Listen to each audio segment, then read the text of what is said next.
Welcome বন্ধুরা, online classes YouTube চ্যানেলে তোমাদের সকলকে স্বাগত। তোমাদের সামনেই ওয়েস্ট বেঙ্গল পুলিশের পরীক্ষা আছে, আর সেই পরীক্ষার কথা মাথায় রেখে বেশ কিছু গুরুত্বপূর্ণ প্রশ্ন আজ নিয়ে এসেছি, যেখান থেকে হুবহু কমন পেতে পারো তোমরা। বেশ কিছু প্রশ্ন আলোচনা করা আছে, সেই সাথে সেই প্রশ্নের রিলেটেড আরো বেশ কিছু প্রশ্ন অতিরিক্ত আলোচনা করে দেওয়া আছে। তোমরা ভিডিওটি অবশ্যই দেখবে এবং গুরুত্বপূর্ণ প্রশ্নগুলো তোমরা অবশ্যই নোট করে রাখবে। চলো বন্ধুরা, আজকের প্রশ্নগুলো শুরু করি।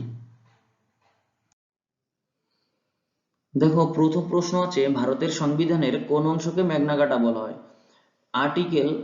পার্ট 3 কে, ভারতীয় সংবিধানের পার্ট 3 কে ম্যাগনা কার্টা বলা হয়। ম্যাগনা কার্টা কেন বলা হয়? আমরা জানি আমাদের সংবিধানের বেশিরভাগ অংশ আমরা কোথা থেকে নিয়েছি? ব্রিটেন থেকে। ব্রিটেনে 1215 খ্রিস্টাব্দে এই ম্যাগনা কার্টা পাস হয়। 1215 খ্রিস্টাব্দে ব্রিটেনের সংসদে ম্যাগনা কার্টা পাস হয়। আর আমাদের এই পার্ট 3 তে মৌলিক অধিকারগুলি আছে বলে এটাকে ম্যাগনা কার্টা বলা হয়।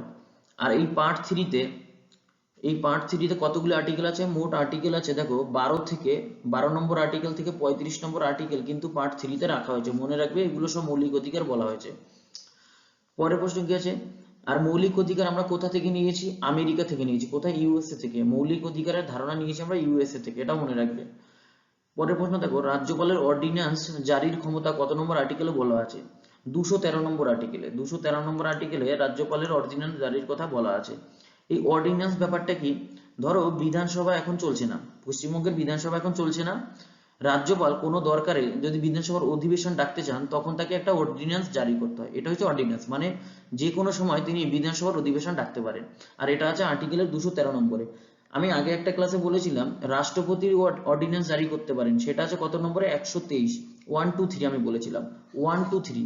তাহলে রাষ্ট্রপতির এটা। রাজ্যপালের কি করে মনে রাখবে? দেখো, এই দুটোকে চেঞ্জ করে দাও জায়গাটা। কোন দুটোকে? দেখো, 123 আছে, এটাকে একটু চেঞ্জ করে 2 আর 1 চেঞ্জ করে দাও। 2 কে এখানে লিখে দাও আর 1 কে এখানে লিখে দাও। 1 যেমন আছে থাক। তাহলে দেখো 213। এইভাবে মনে রাখবে। বেশ, এরপরে কি আছে দেখো, কোন প্রণালী দ্বারা শ্রীলঙ্কা ভারত থেকে বিচ্ছিন্ন হয়েছে? পক প্রণালী। ওকে, পক প্রণালী মনে খুব আসে কিন্তু। পক প্রণালী দ্বারা ভারত শ্রীলঙ্কা থেকে বিচ্ছিন্ন হয়েছে। দেখো, ভারতের যদি ম্যাপটা আঁকা হয়, দেখবে সাউথে এরকম আসে, দক্ষিণ ভারতটা এরকম, আর এইখানটা কিন্তু এই শ্রীলঙ্কা আছে। ওকে, এটা শ্রীলঙ্কা, এটা নারকেল শেপ। মনে রাখবে, কোন দেশ নারকেল শেপ বা নারকেল আকৃতির, এটা কিন্তু শ্রীলঙ্কা হবে। ওকে, তো এইখানে আছে পক প্রণালী, এইখানটা হলো পক প্রণালী, এটা হলো পক প্রণালী, এটা পক প্রণালী। আর এইখানটা আছে কি? এইখানটা, এই যে এই জায়গাটা দেখো, যেটা আমি কালার করে দেখাচ্ছি, এই জায়গাটা আছে মান্নার উপসাগর। এটা বলা হয় মান্নার উপসাগর। মান্নার উপসাগর, মান্নার উপসাগর। প্রশ্ন বিভিন্ন ভাবে দিতে পারে, কিন্তু মনে রাখবে, ইম্পর্টেন্ট কিন্তু। পরের প্রশ্ন কি আছে? ভারতের মূল ভূখণ্ডে অবস্থিত সর্বোচ্চ শৃঙ্গ কোনটি? প্রশ্নটা কি দেওয়া আছে ভালো করে বুঝে নাও। আমি উত্তরটাকে বলে দিই, কাঞ্চনজঙ্ঘা। ওকে, কোথায় আছে কাঞ্চনজঙ্ঘা? সিকিমে। আমাদের সিকিম রাজ্যে আছে কাঞ্চনজঙ্ঘা, সিকিমে। এই কাঞ্চনজঙ্ঘা কোথায় আছে? সিকিমে। এখন এই প্রশ্নটা একটু কিন্তু ভালো করে বুঝে নিতে হবে আমি যেটা বলবো। আমরা জেনারেলি পড়ি ভারতের সর্বোচ্চ শৃঙ্গ কি? K2 বা গডউইন অস্টিন, কিন্তু এই K2 টা আছে কোথায়? পাক অধিকৃত কাশ্মীরে, POK, পাক অকুপাইড কাশ্মীরে আছে। আমার প্রশ্নটা দেওয়া আছে, দেখো, ভারতের মূল ভূখণ্ডের মধ্যে। এই POK টা কিন্তু ভারতের মধ্যে নেই, ভারতের ভৌগোলিক ক্ষেত্রের মধ্যে, এটা পাকিস্তানের দখলে আছে। ওকে, তো যদি আমাদের বলে ভারতের মূল ভূখণ্ডের মধ্যে, তখন কিন্তু সিকিম অবস্থিত কাঞ্চনজঙ্ঘা ভারতের সর্বোচ্চ শৃঙ্গ হবে। ভেরি ভেরি ইম্পর্টেন্ট, এটা মনে রাখবে। অনেকে কিন্তু এটা ভুল করে দাও। পরের প্রশ্ন কি আছে দেখো, শতদ্রু নদী কোন গিরিপথ দিয়ে ভারতে প্রবেশ করেছে? শিবকিলা। কি? শিবকিলা গিরিপথ দিয়ে। আর এই শিবকিলা আছে কোথায়? শিবকিলা আছে উত্তরাখণ্ড রাজ্যে। কোথায়? উত্তরাখণ্ড রাজ্যে। উত্তরাখণ্ড, উত্তরাখণ্ড রাজ্যে শিবকিলা। এছাড়াও কি আছে উত্তরাখণ্ডে? আছে বারলাচালা, বারলাচালা এবং রোহতাং, রোহতাং। এই গিরিপথগুলো কিন্তু কোথায় আছে? উত্তরাখণ্ডে আছে। মনে রাখবে, উত্তরাখণ্ডে আছে। এবং তোমাদের আরেকটা জিনিস আমি বলে দিই, এই বারলাচালা দিয়ে কিন্তু, এই বারলাচালা থেকে চেনাব নদীর উৎস কোনটা? চেনাব নদীর উৎস বারলাচালা, চেনাব নদীর উৎস বারলাচালা। ওকে, উৎস বারলাচালা। আর রোহতাং নদীর উৎস হলো রাবি নদী, রাবি নদী, রাবি নদী হলো, রাবি নদীর উৎস হলো রোহতাং গিরিপথ। মনে রাখবে। এর পরের প্রশ্ন কি আছে দেখো, মেরি কম কোন খেলার সঙ্গে যুক্ত? মেরি কম বক্সিং খেলার সঙ্গে যুক্ত। খুব ইম্পর্টেন্ট, কিন্তু পরীক্ষায় খুব আসে। মেরি কম বক্সিং খেলার সাথে যুক্ত।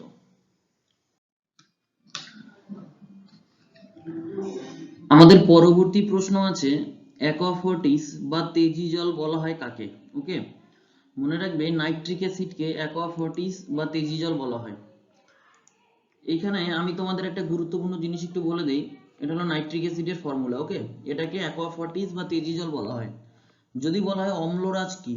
অম্লরাজ বা অ্যাকোয়ারিজিয়া, পরীক্ষা কিন্তু আসে অম্লরাজ বা অ্যাকোয়ারিজিয়া। মনে রাখবে 3 আয়তন গাঢ় হাইড্রোক্লোরিক অ্যাসিড HCl এবং 1 আয়তন গাঢ় নাইট্রিক অ্যাসিড, এই মিশ্রণটাকে কিন্তু অ্যাকোয়ারিজিয়া বা অম্লরাজ বলা হয়। মনে রাখবে পরীক্ষা কিন্তু আসে। আচ্ছা, যদি প্রশ্ন আসে তোমাদের যে লাফিং গ্যাস কোনটি? লাফিং গ্যাস, ওকে, লাফিং গ্যাস কোনটা? Nitrous oxide. এটা নাইট্রাস অক্সাইডের ফর্মুলা, এটাও মনে রাখবে কিন্তু। লাফিং গ্যাস, লাফিং গ্যাস নাইট্রিক অক্সাইড, এটাও কিন্তু পরীক্ষা আসে অনেক সময় প্রশ্ন। আচ্ছা, এরপরে আরেকটা প্রশ্ন মনে রাখবে, যদি বলা হয় রসায়নের রাজা বলা হয় কোন অ্যাসিডকে? রসায়নের রাজা, রসায়নের রাজা, রসায়নের রাজা বলা হয় সালফিউরিক অ্যাসিডকে, H2SO4। সালফিউরিক অ্যাসিড, একে কিন্তু রসায়নের রাজা বলা হয়, মনে রাখবে। এর পরের প্রশ্ন কি আছে দেখো, সরলতম অ্যারোমেটিক যৌগ হলো, মনে রাখবে সরলতম অ্যারোমেটিক যৌগ বেনজিন। এর সাথে আরেক কয়েকটা জিনিস একটু মনে রাখতে হবে, সেগুলো পরীক্ষায় খুব আসে। তোমাদের প্রশ্ন আসে দেখবে সরলতম অ্যালকেন কি? সরলতম অ্যালকেন, আমি পুরোটা লিখছি না, আমি অ্যালকেন বলে লিখছি। সরলতম অ্যালকেনটা কি তোমরা জানো? সেটা মিথেন, সেটা মিথেন। যা যদি বলে সরলতম অ্যালকিন, সরলতম অ্যালকিন সেটা হবে কি? অ্যালকিন, সেটা হলো ইথিলিন, ইথিলিন, ওকে, বা ইথিন। আইইউপ্যাক নাম, অত কিছু মনে রাখতে হবে না, বা ইথিন, দুটোর যে কোনো একটা দিতে পারে। ইথিলিন বলেই আমরা বেশি পরিচিত, ওকে, এটা হলো ডাক নাম, ইথিলিন হলো ডাক নাম। আচ্ছা, যদি বলে সরলতম অ্যালকাইন, আমি একটু নিচে লিখছি, সরলতম অ্যালকাইন, সরলতম অ্যালকাইন।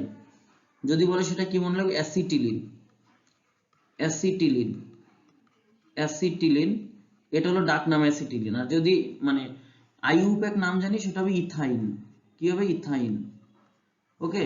আর ফর্মুলাটা হলো এরকম, C2H2, বা এটাকে যদি মানে কেমিক্যাল ফর্মুলা মানে যেমন ভাবে লেখা উচিত, ফর্মুলাটা অ্যাকচুয়ালি এটা, ওকে। যাই হোক, এত কিছু মনে রাখতে হবে না, তোমরা জাস্ট ওইভাবেই মনে রাখবে সরলতম অ্যালকেন মানে মিথেন, সরলতম অ্যালকিন মানে ইথিলিন বা ইথিন, আর সরলতম অ্যালকাইন মানে অ্যাসিটিলিন, ওকে। আচ্ছা, এটা মনে রাখবে অ্যালকেন মানে তার মধ্যে কোনো দ্বিবন্ধন বা ত্রিবন্ধন নেই, মানে এক বন্ধন সবকটা। অ্যালকিন মানে তার মধ্যে দ্বিবন্ধন আছে, যেমন আমি ইথিলিনকে যদি একটু লিখি ভেঙে, CH2 ডবল বন্ড CH2, এটা হলো ইথিলিন, ওকে। দেখো এই যে একটা ডবল বন্ড চলে এসেছে, এই জন্য এটাকে বলছে অ্যালকিন, ওকে। এরপর দেখো অ্যালকাইন, অ্যালকাইনে কি আসবে? ত্রিবন্ধন, দেখো এই যে অ্যাসিটিলিন, এই যে ত্রিবন্ধন চলে এসেছে, ওকে। এত কিছু মনে রাখার দরকার নেই, তোমরা জাস্ট যেটা বললাম ওটাই মনে রাখো। এর পরের প্রশ্ন দেখো, মিস ইউনিভার্স 2020 খেতাব কে পেলেন?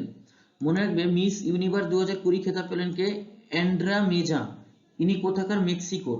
এটাও মনে রাখবে, অনেক সময় কিন্তু দেশ তুলে দেয় যে কোন দেশের, ওকে। কি হলো? এটা হলো মেক্সিকো, মেক্সিকো বা মেক্সিকান তিনি, ওকে, মেক্সিকো। পরের প্রশ্ন দেখে নেব। দেখো দেওয়া আছে জনসংখ্যায় ভারতের বৃহত্তম রাজ্য কোনটি? তোমরা জানো জনসংখ্যায় বৃহত্তম রাজ্য কোনটি? উত্তরপ্রদেশ। এইখানে আর কয়েকটা জিনিস আমি ইম্পর্টেন্ট জিনিস বলে দেবো তোমাদের একটু। যদি বলে জনঘনত্ব সর্বাধিক কোন রাজ্যে বেশি? জনঘনত্ব, জনঘনত্ব সর্বাধিক কোথায়? বিহার, জনঘনত্ব সর্বাধিক বিহার, এটা মনে রাখবে। আচ্ছা, যদি সর্বাধিক কম, সর্বাপেক্ষা কম জনঘনত্ব, কম জনঘনত্ব, ওকে, সেটা কোথায় হবে? অরুণাচল প্রদেশ। মনে রাখবে কোথায়? অরুণাচল প্রদেশ, অরুণাচল প্রদেশ, এটা মনে রাখবে। আচ্ছা, যদি বলে জনসংখ্যায়, আচ্ছা এটা আমাদের আছে জনসংখ্যা বৃহত্তম, যদি বলে জনসংখ্যায় ক্ষুদ্রতম, যদি বলা হয় জনসংখ্যায় ক্ষুদ্রতম রাজ্য কোনটি? ক্ষুদ্রতম রাজ্য কোনটি জনসংখ্যায়? তোমরা জানো প্রত্যেক, আশা করছি, কিন্তু সিকিম, সিকিম, ওকে। আচ্ছা, যদি বলে আয়তনে বৃহত্তম রাজ্য কোনটি? আয়তনে বৃহত্তম রাজ্য কোনটি? আয়তনে তোমরা জানো প্রত্যেকই রাজস্থান, আয়তনে বৃহত্তম। যদি বলা হয় আয়তনে ক্ষুদ্রতম রাজ্য কোনটি? যদি বলো আয়তনে ক্ষুদ্রতম রাজ্য, সেটা হবে অবশ্যই গোয়া, অবশ্যই গোয়া। এই পয়েন্টগুলো কিন্তু মাথায় রেখেও প্রশ্ন আসতে পারে। এরপরে প্রশ্ন দেখো কি আছে, ডক্টরস প্ল্যান্ট বলা হয় কোন গাছকে? আমলা। ওকে, আমলা বা আমলকি গাছকে ডক্টরস প্ল্যান্ট বলা হয়। এই কারণে তোমরা জানো আমলকির অনেক গুণাগুণ আছে, কিন্তু মানে শরীরের জন্য খুব ভালো। ভিটামিন সি তো আছেই, এছাড়া নানা উপকারে বা নানা ধরনের ওষুধ তৈরির জন্য এই আমলকিকে ব্যবহার করা, এই কারণে এটাকে ডক্টরস প্ল্যান্ট বলা হয়, মনে রাখবে। এরপরে প্রশ্ন আছে কি দেখো, রক্ত তঞ্চনে ব্যবহৃত হয়, সাহায্য করে কোন ভিটামিন? তোমরা জানো ভিটামিন কে, রক্ত তঞ্চনে সাহায্য করে কে? Vitamin K. ওকে, এটাও মনে রাখবে।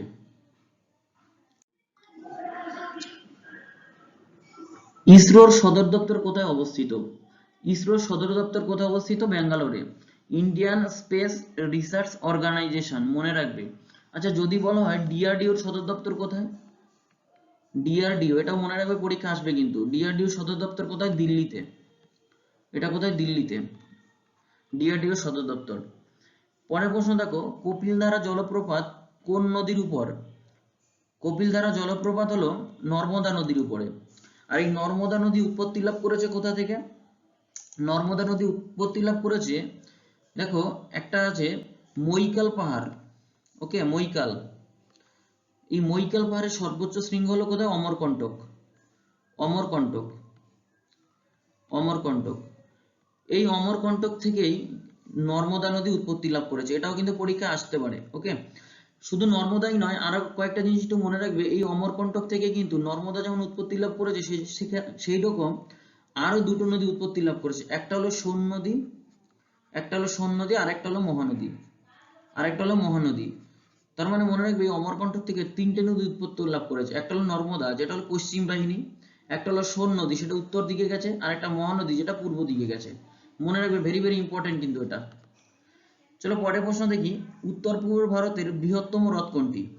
উত্তর পূর্ব ভারতের বৃহত্তম হ্রদ হলো লোকটাক হ্রদ, লোকটাক হ্রদ। ওকে, এই লোকটাক হ্রদ কোথায় আছে? লোকটাক হ্রদ আছে মণিপুরে। ওকে, লোকটাক হ্রদ কোথায়? মণিপুরে, এটা মণিপুরে। এই হ্রদেই পৃথিবীর একমাত্র ভাসমান ন্যাশনাল পার্ক আছে, সেটার নাম কি? কৈবুল লামজো, কেইবুল লামজো।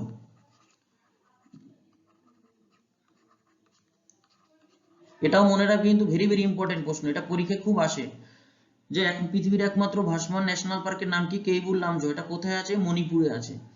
আরো স্পেসিফিক ভাবে বলতে গেলে লোকটাক হ্রদেই আছে। ওকে, আচ্ছা, তোমাদের গুরুত্বপূর্ণ কয়েকটা হ্রদের নাম আমি একটু এই জায়গায় বলে দেই। আমি পরের স্লাইডে বেশ কিছু গুরুত্বপূর্ণ হ্রদের নাম তোমাদের বলে দিচ্ছি, দেখো।